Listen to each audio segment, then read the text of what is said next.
Hi, I'm Ty with Total Finishing.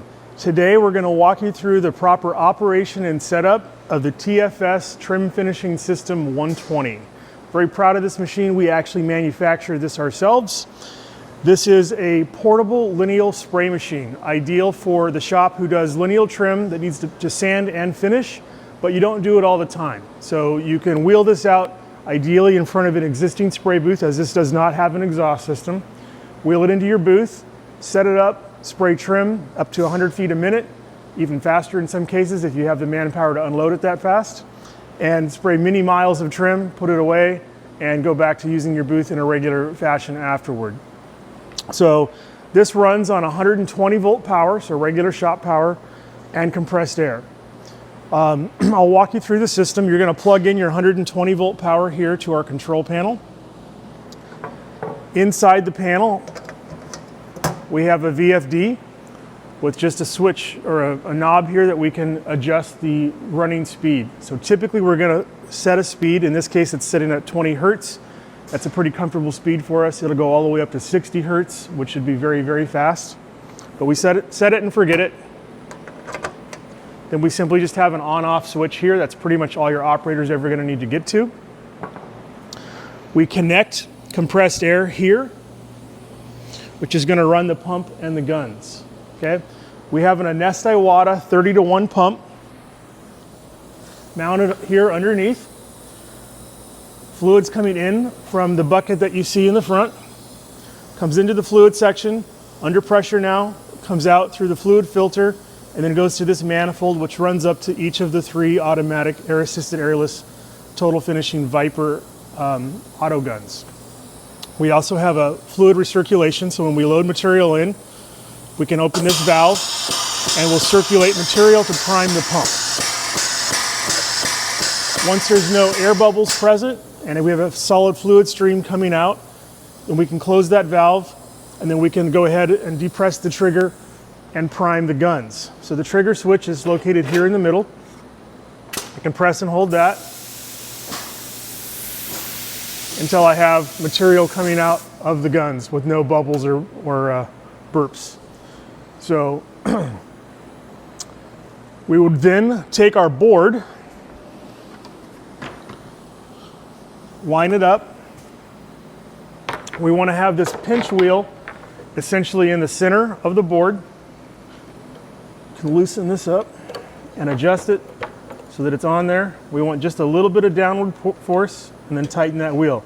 So the idea here is this is going to give me just enough force with this roller spinning to push that through, okay?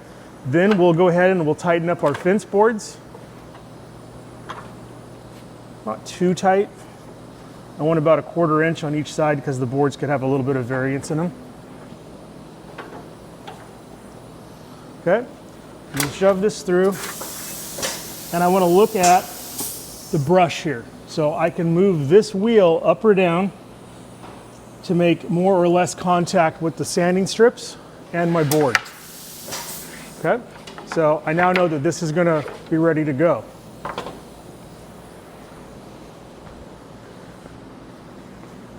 I'll go ahead and take this board and put it on the other side here.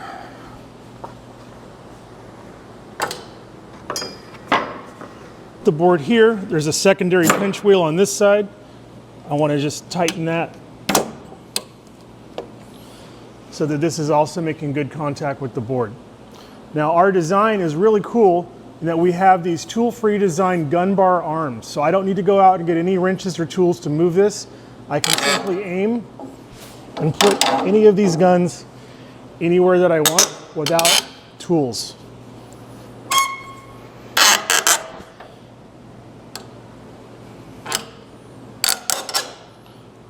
Okay, so I think that's probably pretty close to what I want.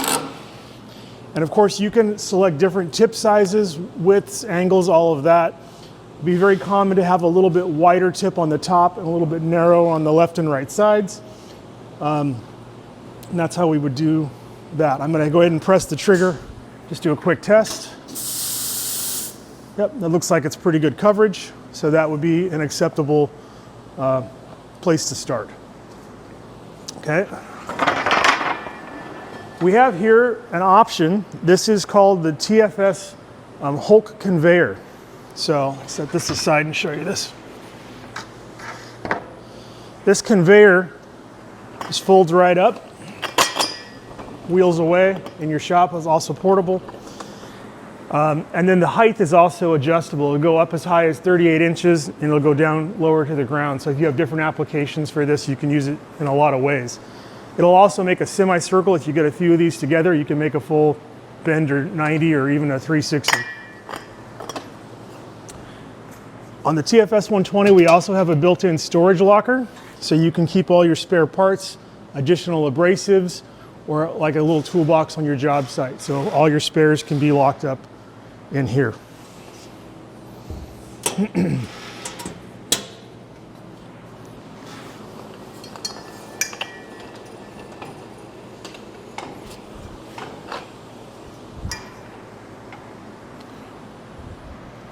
All right, let's go through the controls real quick. This is just a master on-off or emergency stop. We have our atomizing air, so I can increase or decrease the amount of air needed at the spray guns for atomization. And we have our pump or fluid pressure. So it's a 30-to-1 pump. So in theory, if I put 100 pounds of air to that pump, I would have 3,000 pounds of fluid out. So I could actually spray like an airless if you so wanted.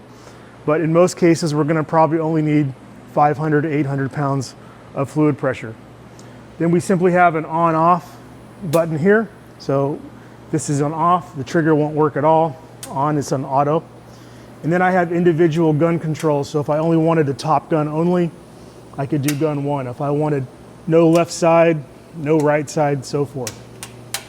Okay, then depending upon how fast I've set that VFD in the control panel, I'll play with the gun delay for on and the gun delay for off. And that's how you fine tune how fast the gun turns on or stays on, depending upon your line speed. The first bucket is your material supply. This is where you're gonna put your paint or your stain. Got the suction rod from the pump coming in here, and that's what's feeding the system. The second bucket is your recovery. So anything that's sprayed into this tray is gonna gravity drip down into this bucket and be available for reclaim. You typically wanna strain that and then pour it back in periodically to your material supply. I'll show you on the back side here, there's actually a cleanable tray. It slides out like a drawer box, okay? And people ask me about cleanup on this all the time. I'll give you a quick hint. You can take a Glad, like a heavy duty black trash bag, put it in here and poke a hole in it, or wrap it with tin foil. It makes for a really quick, easy change. This is all made out of stainless steel, so you can use solvents and everything to clean it. All the rollers are stainless. The shroud is stainless, so everything on here is built really to be easy to clean up. You're still gonna wanna mask off. I would recommend masking off things that are gonna get overspray, like the rails, some of this area here, just to make it easier for cleanup. We also have had people just use like shrink wrap and wrap the gun bar arms, so over time they're easy to clean. Another one that people like is pantyhose. You can actually cut the legs off, slip it over the whole thing, and that works as a great, easy, quick way to wrap the guns and everything.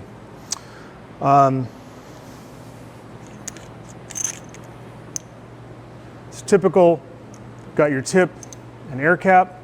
There's 2 pin or 2 knockouts that match up with 2 pins in the air cap. Line those up.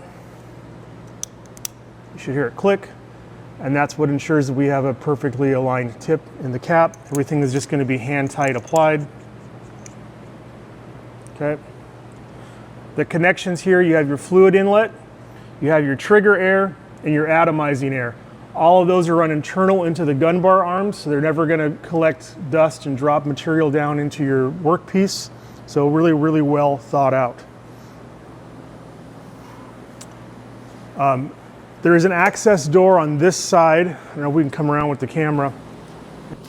So there's an access door on the side here that allows you to get into the abrasive strips. You have to take this rubber piece off with just a flathead screwdriver, and then these strips will just slide in and out.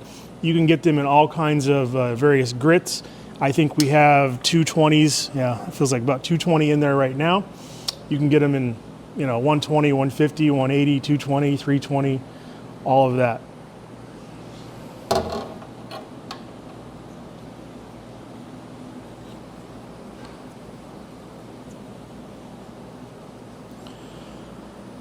If you have questions and you need to order any parts, or you need service manuals, or you want to learn anything about this machine, we have a QR code on the machine itself on both sides. You can simply scan that. It will take you to the Total Finishing page, and everything about this is available as a hyperlink. So you can get spare parts for the pump, tips, caps, links to the guns, links to the abrasives, service manuals, and of course there's always our phone number on the page, or you can chat with us live on the website and get immediate assistance too. So we try to make this a really good, easy experience for you, the end user.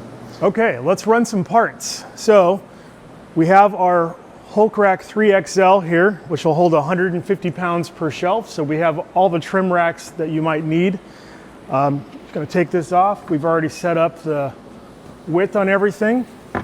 So I'm going to turn the machine on. It'll begin to spool up. You always want to make sure that the e-stop is out. All right, so we're going to take the board, run it through. Make sure you have something on the other end to catch it. And there we go, we have a perfectly painted part.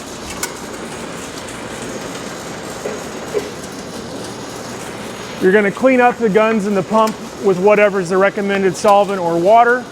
I recommend, if you're going between solvent and water, always flush with that recommended solvent and then acetone, and then say water, or water then acetone then lacquer thinner, whatever that might be.